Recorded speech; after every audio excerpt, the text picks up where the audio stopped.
Dom Casmurro, de Machado de Assis. Capítulo 18. Um plano. Pai nem mãe foram ter conosco, quando Capitu e eu, na sala de visitas, falávamos do seminário. Com os olhos em mim, Capitu queria saber que notícia era que me afligia tanto. Quando lhe disse o que era, fez-se cor de cera. Mas eu não quero. Acudi logo. Não quero entrar em seminários, não entro. É escusado teimarem comigo, não entro. Capitu, a princípio, não disse nada. Recolheu os olhos, meteu-os em si, e deixou-se estar com as pupilas vagas e surdas, a boca entreaberta, toda parada. Então eu, para dar força às afirmações, comecei a jurar que não seria padre. Naquele tempo jurava muito e rijo, pela vida e pela morte. Jurei pela hora da morte. Que a luz me faltasse na hora da morte se fosse para o seminário. Capitu não parecia crer nem descrer, não parecia sequer ouvir, era uma figura de pau. Quis chamá-la, sacudi-la, mas faltou-me ânimo. Essa criatura que brincara comigo, que pulara, dançara, creio até que dormira comigo, deixava-me agora com os braços atados e medrosos. Enfim, tornou a si, mas tinha a cara lívida, e rompeu nestas palavras furiosas. Beata, Carola, Papa Missas. Fiquei aturdido.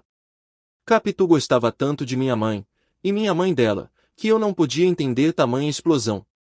É verdade que também gostava de mim, e naturalmente mais, ou melhor, ou de outra maneira, coisa bastante a explicar o despeito que lhe trazia a ameaça da separação. Mas os impropérios, como entender que lhe chamasse nomes tão feios, e principalmente para deprimir costumes religiosos, que eram os seus? Que ela também ia à missa, e 3 ou 4 vezes minha mãe é que a levou, na nossa velha sege. Também lhe deram um rosário, uma cruz de ouro e um livro de horas. Quis defendê-la, mas Capitu não me deixou, continuou a chamar-lhe Beata e Carola, em voz tão alta que tive medo fosse ouvida dos pais. Nunca a vi tão irritada como então, parecia disposta a dizer tudo a todos. Cerrava os dentes, abanava a cabeça. Eu, assustado, não sabia que fizesse, repetia os juramentos, prometia ir naquela mesma noite declarar em casa que, por nada neste mundo, entraria no seminário. Você entra. Não entro. Você verá se entra ou não. Calou-se outra vez. Quando tornou a falar, tinha mudado, não era ainda Capitu do costume, mas quase. Estava séria, sem aflição, falava baixo. Quis saber a conversação da minha casa, eu contei-lhe toda, menos a parte que lhe dizia a respeito. E que interesse tem José Dias em lembrar isto? Perguntou-me no fim. Acho que nenhum, foi só para fazer mal. É um sujeito muito ruim, mas, deixe estar que me há de pagar. Quando eu for dono da casa, quem vai para a rua é ele, você verá, não me fica um instante. Mamãe é boa demais, dá-lhe atenção demais. Parece até que chorou. José Dias. Não, mamãe. Chorou por quê? Não sei, ouvi só dizer que ela não chorasse, que não era coisa de choro. Ele chegou a mostrar-se arrependido, e saiu. Eu então, para não ser apanhado, deixei o canto e corri para a varanda. Mas, deixe estar, que ele me paga. Disse isto fechando o punho, e proferi outras ameaças. Ao relembrá-las, não me acho ridículo. A adolescência e a infância não são neste ponto ridículas, é um dos seus privilégios. Este mal ou este perigo começa na mocidade, cresce na madureza e atinge o maior grau na velhice. Aos 15 anos, há até certa graça em ameaçar muito e não executar nada. Capitu refletia. A reflexão não era coisa rara nela, e conheciam-se as ocasiões pelo apertado dos olhos. Pediu-me algumas circunstâncias mais, as próprias palavras de uns e de outros, e o tom delas. Como eu não queria dizer o ponto inicial da conversa, que era ela mesma, não lhe pude dar toda a significação. A atenção de Capitu estava agora particularmente nas lágrimas de minha mãe, não acabava de entendê-las. Em meio disto, confessou que certamente não era por mal que minha mãe me queria fazer padre, era a promessa antiga, que ela, temente a Deus, não podia deixar de cumprir. Fiquei tão satisfeito de ver que assim espontaneamente reparava as injúrias que lhe saíram do peito, pouco antes, que peguei da mão dela e apertei-a muito. Capitu deixou-se ir, rindo, depois a conversa entrou a cochilar e dormir. Tínhamos chegado à janela. Um preto que desde algum tempo vinha apregoando cocadas, parou em frente e perguntou.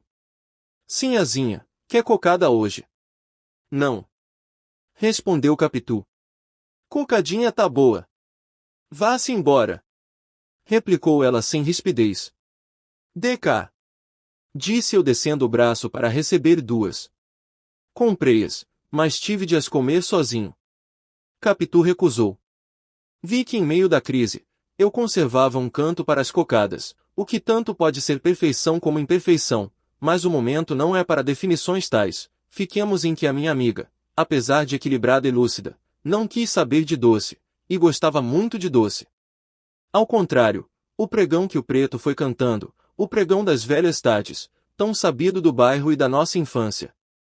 Chora menina chora, chora porque não tem vintém. A modo que lhe deixara uma impressão aborrecida. Da toada não era, ela sabia de cor e de longe, usava repeti-la nos nossos jogos da puerícia, rindo, saltando, trocando os papéis comigo, ora vendendo, ora comprando um doce ausente. Creio que a letra, destinada a picar a vaidade das crianças, foi que a enojou agora, porque logo depois me disse. Se eu fosse rica, você fugia, metia-se no paquete e ia para a Europa. Dito isto, espreitou-me os olhos, mas creio que eles não lhe disseram nada, ou só agradeceram a boa intenção. Com efeito, o sentimento era tão amigo que eu podia escusar o extraordinário da aventura. Como vês, Capitu, aos 14 anos, tinha já ideias atrevidas, muito menos que outras que lhe vieram depois, mas eram só atrevidas em si, na prática faziam-se hábeis, sinuosas, surdas, e alcançavam o fim proposto, não de salto, mas aos saltinhos. Não sei se me explico bem. Suponde uma concepção grande executada por meios pequenos. Assim, para não sair do desejo vago e hipotético de me mandar para a Europa.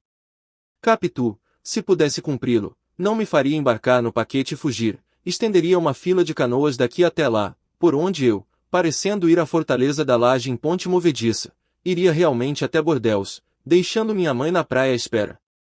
Tal era a feição particular do caráter da minha amiga, pelo que, não admira que, combatendo os meus projetos de resistência franca, fosse antes pelos meios brandos, pela ação do empenho, da palavra, da persuasão lenta e diuturna, e examinasse antes as pessoas com quem podíamos contar.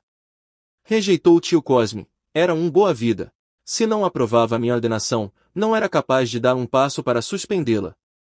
Prima Justina era melhor que ele, e melhor que os dois seria o padre Cabral, pela autoridade, mas o padre não havia de trabalhar contra a igreja, só se eu lhe confessasse que não tinha vocação. Posso confessar? Pois sim, mas seria aparecer francamente, e o melhor é outra coisa, José Dias. Que tem José Dias? Pode ser um bom empenho. Mas se foi ele mesmo que falou. Não importa. Continuou Capitu. Dirá agora outra coisa. Ele gosta muito de você. Não lhe fale acanhado. Tudo é que você não tenha medo, mostre que devia ser dono da casa, mostre que quer e que pode. Dê-lhe bem a entender que não é favor. Faça-lhe também elogios, ele gosta muito de ser elogiado. Dona Glória presta-lhe atenção, mas o principal não é isso, é que ele, tendo de servir a você, falará com muito mais calor que outra pessoa. Não acho não, Capitu. Então vá para o seminário. Isso não. Mas que se perde em experimentar? Experimentemos, faça o que lhe digo. Dona Glória pode ser que mude de resolução, se não mudar, faz-se outra coisa, mete-se então o padre Cabral. Você não se lembra como é que foi ao teatro pela primeira vez, há 2 meses? Dona Glória não queria, e bastava isso para que José Dias não teimasse, mas ele queria ir, e fez um discurso, lembra-se?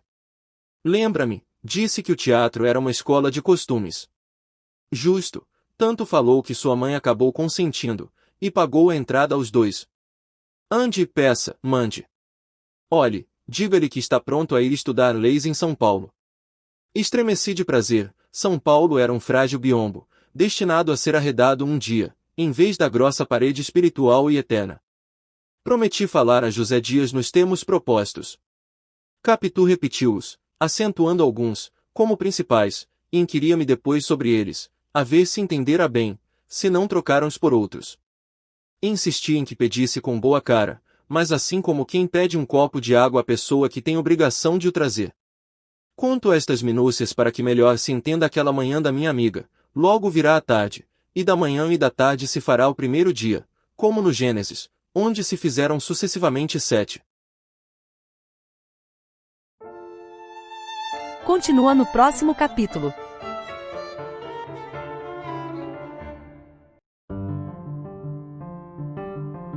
Não perca! O próximo capítulo de Dom Casmurro será sem falta.